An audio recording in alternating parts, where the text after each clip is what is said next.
Shalom, shalom, fils de Dieu, fils du Seigneur Jésus-Christ. Shalom, frère. Donc, shalom à nos interlocuteurs, à ceux qui nous suivent. Que le Seigneur vous bénisse. Bienvenue dans notre chaîne Église de Jésus-Christ TV. Donc, où vous avez toutes les informations, tous les enseignements et toutes les exhortations. Restez branchés. N'oubliez pas de partager, de liker. Que le Seigneur vous bénisse. Alors aujourd'hui, j'ai mon frère, j'ai mes deux frères ici. Ils vont faire la présentation rapidement. Shalom à toi, frère. Pas de micro. Moi, c'est le frère Frédéric Ignace, voilà, serviteur du Dieu des dieux, le roi des rois, le Seigneur Jésus-Christ. Shalom. Alors, shalom à toi, mon frère. Shalom, moi c'est le frère Charlie Fardini, serviteur de Dieu jusqu'à la mort. Amen. Ok, alors, aujourd'hui, nous allons traiter deux sujets, deux points très importants. Le premier va porter sur le baptême.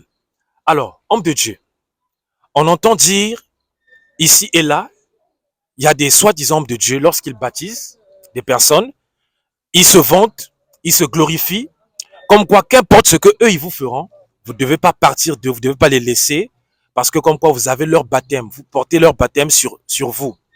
Est-ce que lorsque quelqu'un baptise, est-ce que Dieu peut utiliser n'importe qui pour baptiser? Ou alors est-ce qu'on doit se glorifier parce qu'on a baptisé quelqu'un? Ou alors est-ce que lorsqu'on baptise quelqu'un, on apporte un certain pouvoir sur cette personne-là? Homme de Dieu, essayez de nous éclairer un peu sur ce sujet-là, parce qu'il y a beaucoup de pasteurs, nous voyons dans les dénominations, ils disent que non, ce sont mes enfants, c'est moi qui les ai baptisés, vous n'irez nulle part. Ou bien si vous partez ici à gauche, vous avez mon baptême.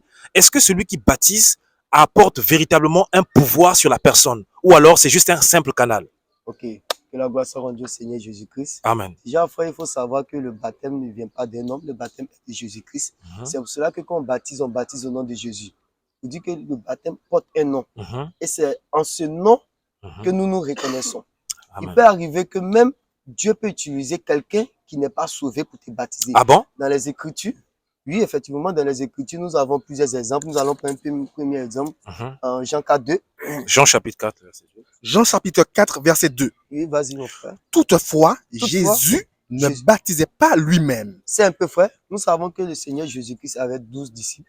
Donc, Judas Iscariote qui faisait partie des 12, qui a été reconnu dans la Bible comme étant un démon. Mais la Bible déclare ici que Jésus ne baptisait pas.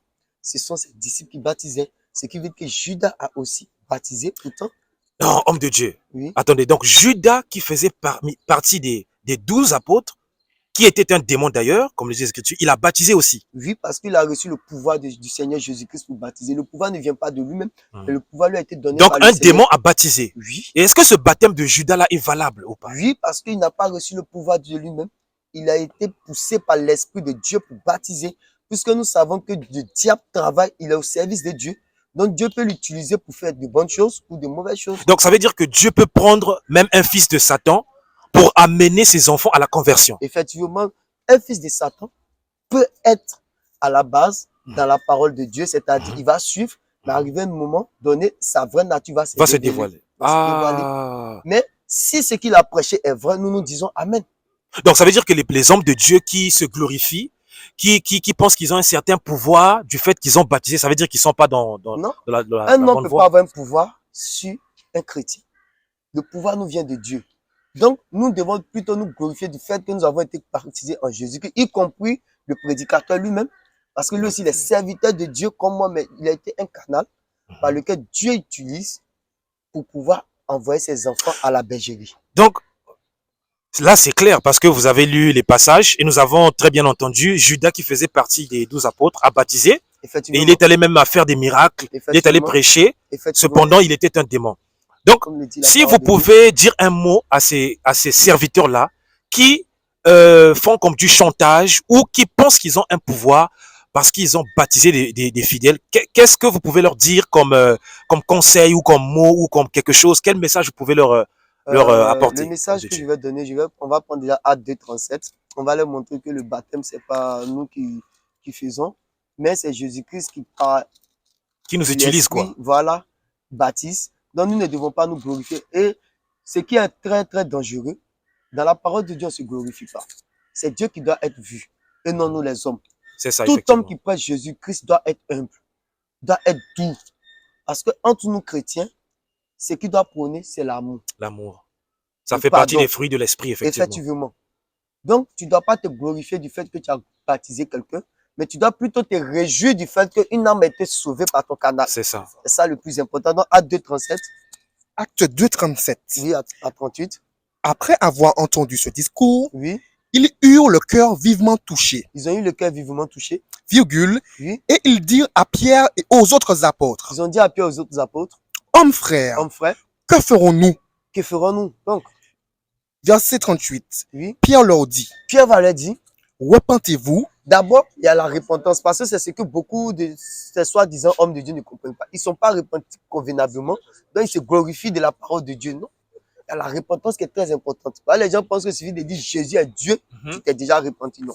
Donc, un fils de Satan aussi peut dire Jésus est Jésus est Dieu, mais c'est pas un fils Mais de Dieu. est-ce que sa nature, là, il se répand du fait qu'il soit... Non, C'est ça, c'est ça. c'est tu ça. vois, Satan reconnaît que Jésus est Dieu. Mhm. Mais est-ce qu'il se répand du fait qu'il est démon? Non, c'est sa nature, il va aller en enfer. Exactement. Continue, frère.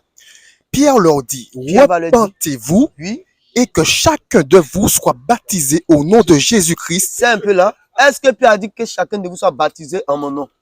Parce que si c'est au nom de Pierre, Pierre va se glorifier de cela. Mais Effectivement. il dit que chacun de vous soit baptisé au nom du Seigneur Jésus-Christ. Pourquoi? Et que chacun de vous soit baptisé au nom de Jésus-Christ pour le pardon de vos péchés. Et vous recevrez le don du Saint-Esprit. Voilà. Donc, le baptême va suivre qui pardonne les péchés. C'est Dieu. Dieu Pourquoi seul. toi, tu veux te glorifier de ça? Parce que tu as baptisé quelqu'un. Mais homme de Dieu, si moi je suis pasteur, Mhm. c'est normal que je puisse me vanter un tout petit peu parce que c'est moi qui ai plongé la personne. Est-ce que je n'ai pas de gloire à tirer en cela? Non, mon frère. La Bible dit qu'on ne doit pas se comporter comme des pharisiens. Ah, d'accord. Non, Donc, c'est non, les pas- pharisiens qui se glorifient, C'est en pas fait. nous les chrétiens qui devons chercher à être vus, mais c'est Ok. Dieu qu'on doit mettre au devant. Nous, on doit être effacés, nous sommes des serviteurs inutiles. Parce que toutefois que tu vas t'humilier, Dieu même va t'élever. Mais toutefois que tu vas vouloir te mettre en avant, Dieu lui va te rabaisser. En tout cas, shalom à vous. Vous avez bien suivi, vous avez compris. Si vous avez des questions, n'hésitez pas. Nous sommes donc arrivés au terme de notre émission pour aujourd'hui. Restez branchés.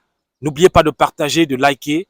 Que le Seigneur Jésus-Christ vous bénisse. Alors, un dernier mot pour l'homme de Dieu afin de clôturer l'émission. Le dernier mot que je peux dire, c'est de mettre votre âme,